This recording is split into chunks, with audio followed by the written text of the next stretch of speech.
اعوذ باللہ من الشیطان الرجیم بسم اللہ الرحمن الرحیم سورہ الاحزاب 33ویں سورہ 22واں پارہ آیت نمبر 53 ساتویں رکوع کا آغاز ہے 53 آیت نمبر 53 سورہ الاحزاب 33ویں سورہ آیت نمبر 53 ساتواں رکوع شروع ہو رہا ہے آیت نمبر 53 بسم الله الرحمن الرحيم يا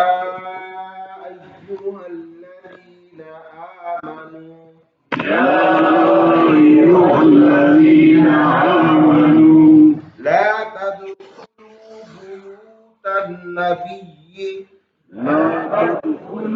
بيوت النبي إلا أن يؤذن لكم إلى طعام غير ناظرين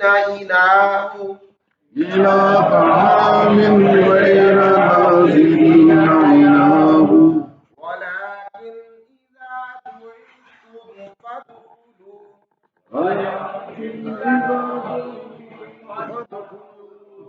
وإذا طعمتم فانتشروا اعوذ باللہ من الشیطان الرجیم بسم اللہ الرحمن الرحیم لا الہ الا اللہ محمد رسول اللہ اللہ اکبر استغفر اللہ استغفر اللہ استغفر اللہ رب زدنی علما رب زدنی علما رب زدنی علما رب اشرح لی صدری ویسر لی امری واحلل عقدۃ من لسانی یفقهوا قولی الحمدللہ رب العالمین والصلاة والسلام علی رسول الکریم درود شریف صلی اللہ علیہ وسلم اللہم صل علی محمد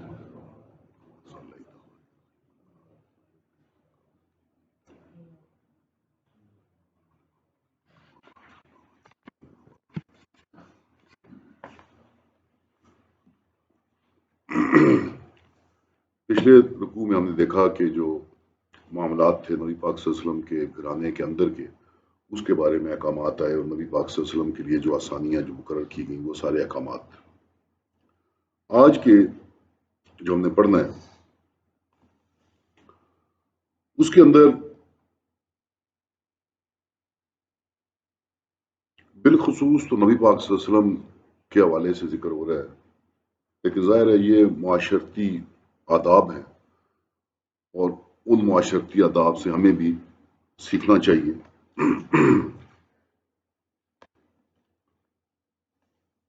اے ایمان والوں، مت جاؤ گھروں میں نبی کے مگر جو تم کو حکم ہو کھانے کے واسطے۔ جب کھانے کی دعوت دی جائے تو اس وقت آپ نبی پاک صلی اللہ علیہ وسلم کے گھروں میں، ظاہر نبی پاک صلی اللہ علیہ وسلم کے کافی سارے گھر تھے، ایک گھر تو نہیں تھا، مختلف ازواج کے مختلف گھر تھے، اس وقت آپ ان کے گھروں میں جائیں، نہ راہ دیکھیے اس کے پکنے کی، لیکن جب بلائے تب جاؤ۔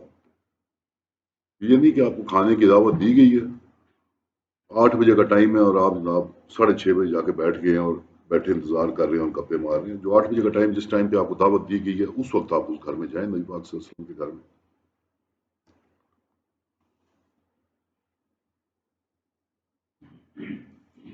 پھر جب کھا چکو آپ کو چلے جاؤ اور نہ آپس میں جی لگاتے باتوں میں۔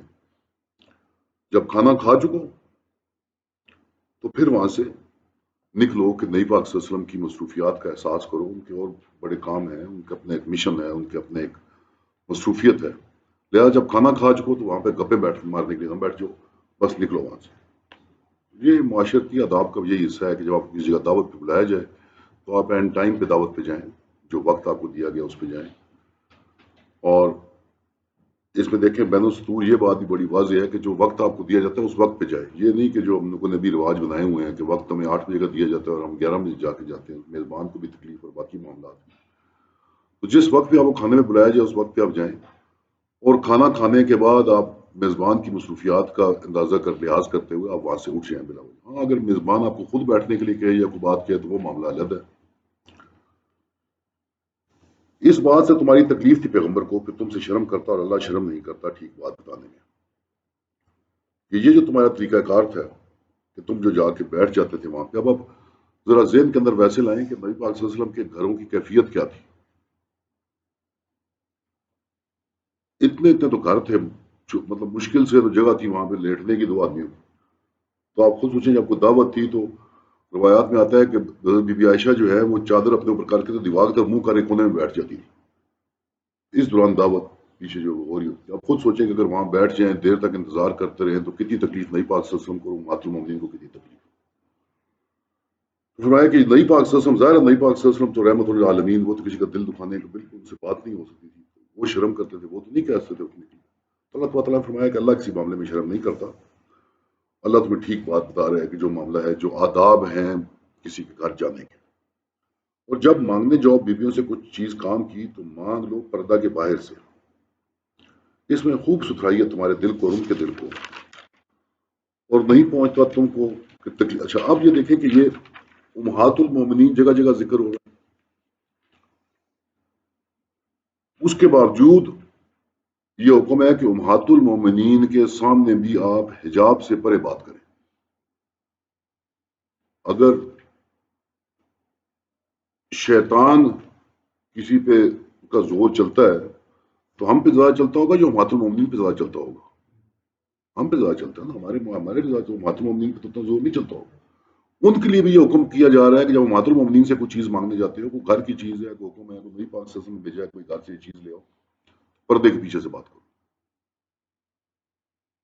ہم جو دن بدن ان چیزوں سے ہم بے فکر ہوتے جا رہے ہیں، آپ خود سوچیں کہ اس کے اندر کتنی برائی کا احتمال ہے جو اللہ تبارک تعالیٰ اتنی سختی سے ان چیزوں کو جو ہے معاشرتی زندگی کے اندر پابند کر رہا ہے، روک رہا ہے ان چیزوں کو۔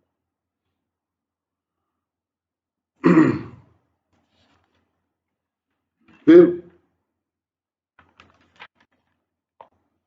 نہیں پہنچتا تم کو کہ تکلیف دو اللہ کے رسول کو، مطلب یہ ہے کہ آپ مثال کے طور پہ آپ گھر موجود نہیں ہیں اور پیچھے سے کوئی شخص جاتا ہے یا کوئی دوست جاتا ہے آپ کے گھر میں اور آپ کی بیوی جو ہے بے پردہ ہو کے اس کے سامنے آپ سے کچھ، تو آپ خود سوچیں کہ آپ کے دل پہ کیا گزرے گی۔ تو اس طرح کہا کہ تم اپنی چھوٹی چھوٹی حرکتوں سے، بے احتیاطیوں سے نبی پاک صلی اللہ علیہ وسلم کو تکلیف مت دو کہ ان کی ذات کو تکلیف پہنچے، اور نہ یہ کہ نکاح کرو اس کی عورتوں کو اس کے پیچھے، کبھی البتہ یہ بات تمہارے اللہ کے ہاں بڑا گناہ ہے، ان اللہ عظیم۔ آپ یہ بھی دیکھ لیں کہ ظاہر ہے جب امہات المومنین کہہ دیا تو بات تو ویسے ہی ختم ہوگی کہ مومنوں کی مائیں، لیکن پھر بھی دوبارہ اللہ تبارک تعالیٰ اس بات کو جو ہے اس کو زور دے رہا ہے کہ تم نبی کی بیویوں سے نکاح نہیں کر سکتے۔ یہ بات تم اب ماں کے ساتھ کسی کے ذہن میں آ بھی سکتا ہے، لیکن پھر اللہ تبارک تعالیٰ کیوں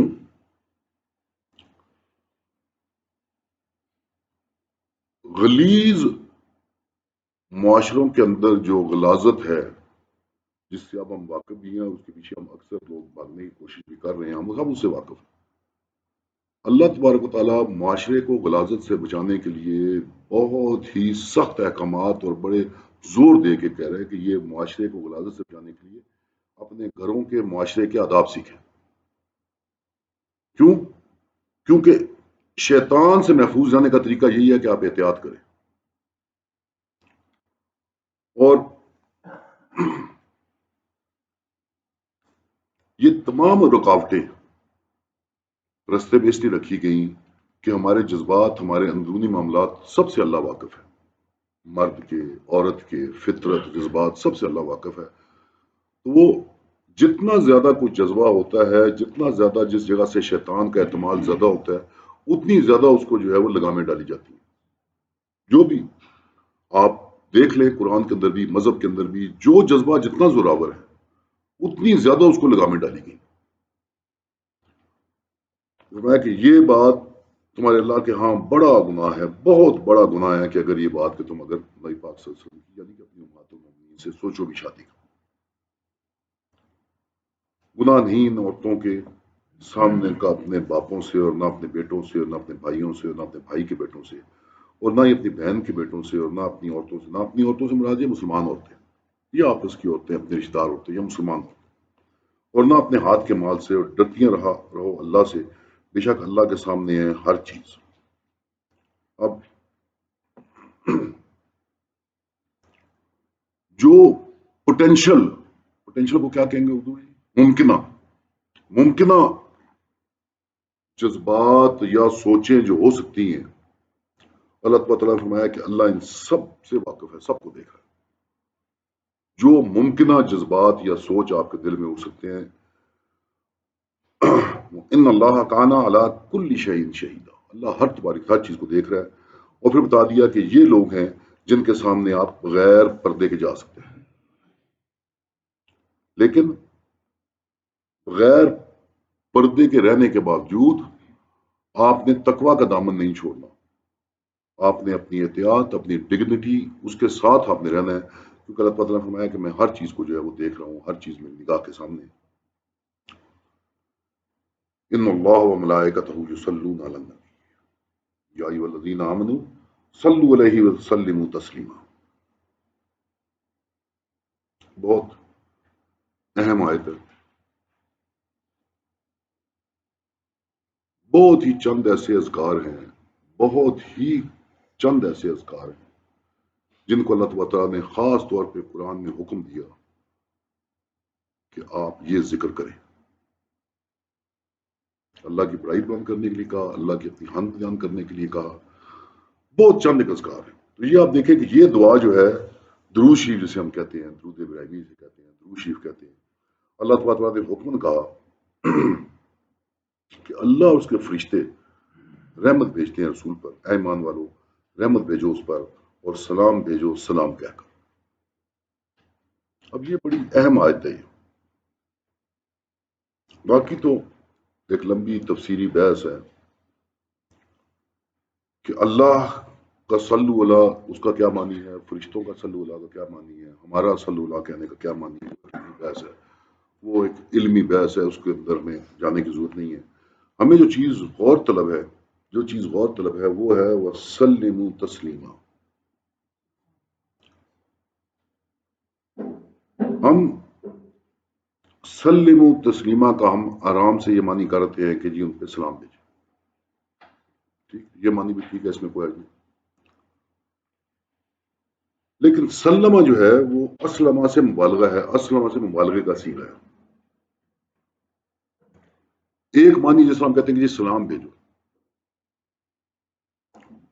دوسرا سلم تسلیمہ کا یہ معنی ہے کہ ان کے احکامات کے آگے سر جھکا دو، نبی پاک صلی اللہ علیہ وسلم کی احکامات کے آگے سر جھکا دو۔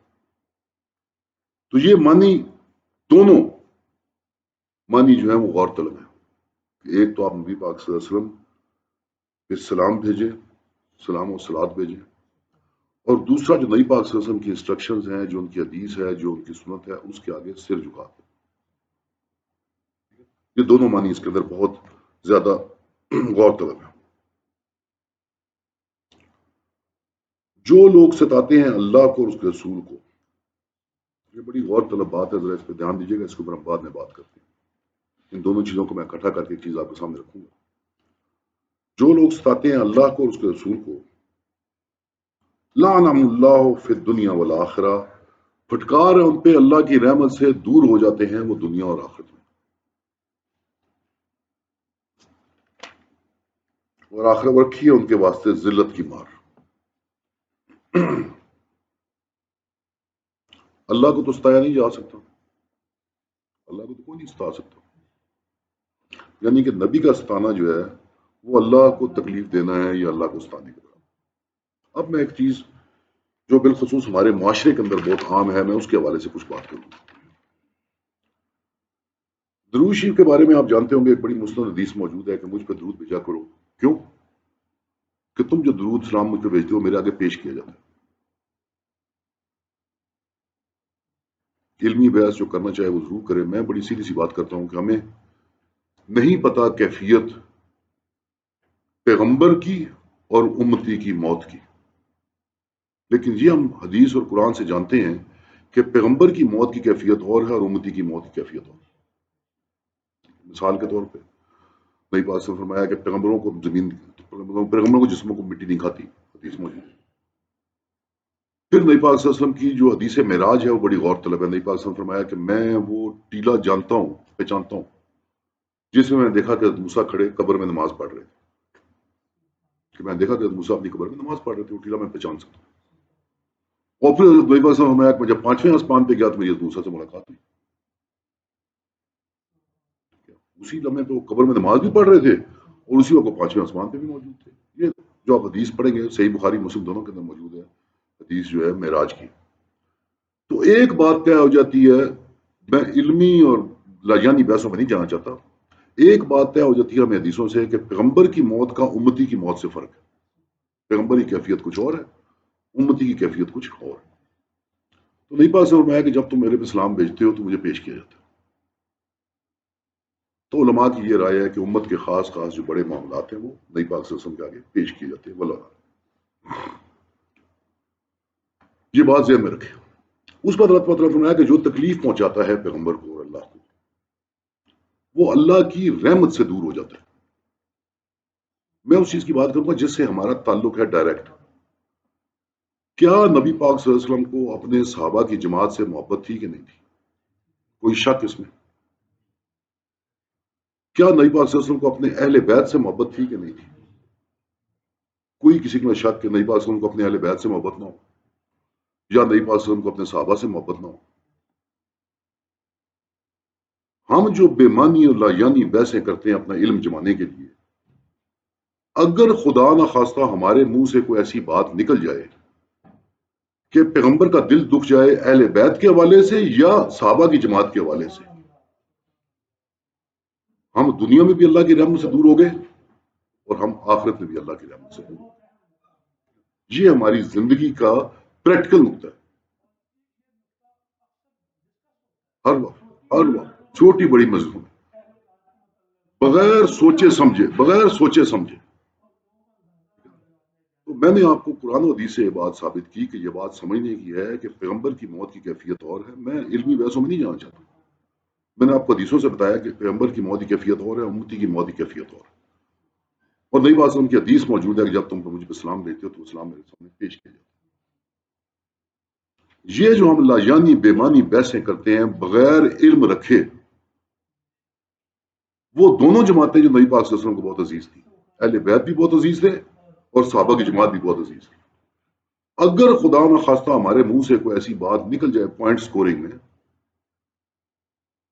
بحث تو شاید میں جیت جاؤں آپ سے بحث کرتے ہوئے، اور نبی پاک صلی اللہ علیہ وسلم کے دل کو اگر تکلیف پہنچ جائے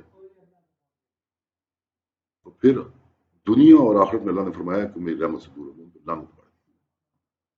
لہٰذا یہ لاجانی بے معنی بحثیں ان کا کچھ حاصل نہیں ہے. ان سے دامن بچانا، ان سے بچ کے چلنا بہت ضروری ہے. یہ بہت ایک اہم نقطہ ہے جو آپ کے ذہن میں رہنا چاہیے. اور جو لوگ تہمت لگاتے ہیں مسلمان مردوں کو اور عورتوں کو بن کیے کام کی، تو اٹھایا انہوں نے بوجھ جھوٹ کا اور صریح گناہ کا. جو لوگ مسلمان مردوں عورتوں میں تہمت لگاتے ہیں ان باتوں پہ جو انہوں نے کی نہیں ہے، فرمایا کہ یہ جو افواہیں پھیلاتے ہیں، یہ جھوٹے سچے الزامات لگاتے ہیں، بغیر تحقیق کے باتیں کرتے ہیں جن سے تعلق نہیں ہے کرتے ہیں، فرمایا کہ بہت بڑا گناہ وہ اٹھاتے ہیں. اسمم مبینہ، بہت واضح اور بڑا گناہ اپنے ذمہ اٹھا رہے ہیں. ہمارے عام معاشرے کے اندر بہت زیادہ لاگو ہے، کیونکہ ہم جب مجلسوں میں بیٹھتے ہیں تو بغیر احتیاط کے ہم اس طرح کی باتیں کرتے ہیں. لیکن اس کے اندر یہ بات سوچنے کی ہے، بات ویسے سوچنے کی ہے کہ آپ دیکھیں کہ یہ آیات پہلے اتری، سورہ نور بعد میں آئی. ویسے تو پہلے ہے لیکن اترنے میں سورہ نور بعد میں آئی. سورہ نور کا واقعہ بعد میں پیش آیا. عبداللہ بن ابی کا کردار آپ جانتے ہی ہیں، رئیس المنافقین. یہ تمام آیتیں سننے کے باوجود عبداللہ بن ابی نے بی بی عائشہ پہ کتنا بڑا طوفان باندھا. آپ اندازہ لگا لیں کہ جو منافق ہوتے ہیں یا جن کے کان بند ہوتے ہیں یا جو قرآن پہ دھیان نہیں دے رہے، ہمارا تعلق تو اپنے ذات کے ساتھ ہے. اگر ہم قرآن کے احکامات پہ دھیان نہیں دیتے تو کیسی کیسی بڑی اور بدقسمت باتیں انسان کے ہاتھوں سے ہو سکتی ہیں. آخر دعوانا ان الحمدللہ رب العالمین. انس بھائی کے بہت فوت ہوئے ہیں، یہ خاص طور پہ ہوئے ہیں. آمين. الحمد لله رب العالمين والصلاة والسلام على سيد الأنبياء والمرسلين. ربنا ظلمنا أنفسنا وإن لم تغفر لنا وترحمنا لنكونن من الخاسرين. ربنا لا تزغ قلوبنا بعد إذ هديتنا وهب لنا من لدنك رحمة إنك أنت الوهاب. اے اللہ جو چھوڑا سنا وقتی مجھے معاف فرما، اپنی بارگاہ کے نزول و منظور فرما، اس پر عمل کرنے کی توفیق عطا فرما. اے اللہ تو ہمارے صغیرۃ گناہوں کو معاف فرما، جتنے مسلمان پریشان حال ہیں اللہ ان کی پریشانی کو دور فرما، جتنے مسلمان بیمار ہیں اللہ گھروں میں اسپتالوں میں، روحانی بیمار ہیں جسمانی بیمار ہیں اللہ صحت کاملہ عاجلہ نصیب فرما، جتنے مسلمان وفات پائے ہمارے یہاں سے بیٹھے والے ساتھ فوت ہوئے دنیا کی زندگی گزارتے ہوئے سیر و تقریر اللہ تنزل فرما، اللہ ان کے صغائر کبائر کو معاف فرما، قبر کی منازل کو آسان فرما، جنت الفردوس میں اعلیٰ مقام عطا فرما، ان کی برکات تا حیات ان کو قائم دائم فرما، اور بھی جتنے مسلمان ہمارے اعزائے ناظرین کے جتنے بھی دنیا سے وفات پا گئے اللہ ان کے صغائر کبائر کو معاف فرما، ان کی قبر کی منازل کو آسان فرما، جنت الفردوس میں اعلیٰ مقام عطا فرما، اے اللہ جن لوگوں نے دعاؤں کے لیے کہا یا چاہا اللہ کی دلی مرادوں کو پورا فرما، مشکلات کو حل فرما، آسانیاں پیدا فرما، اللہ تو ہمیں موت کی تیاری کرنے کی توفیق عطا فرما، ہمارا آخری وقت تک ہماری زبانوں پر جاری فرما لا الہ الا اللہ محمد رسول اللہ صلی اللہ تعالی علیہ وسلم محمد وعلی آلہ وصحبہ اجمعین۔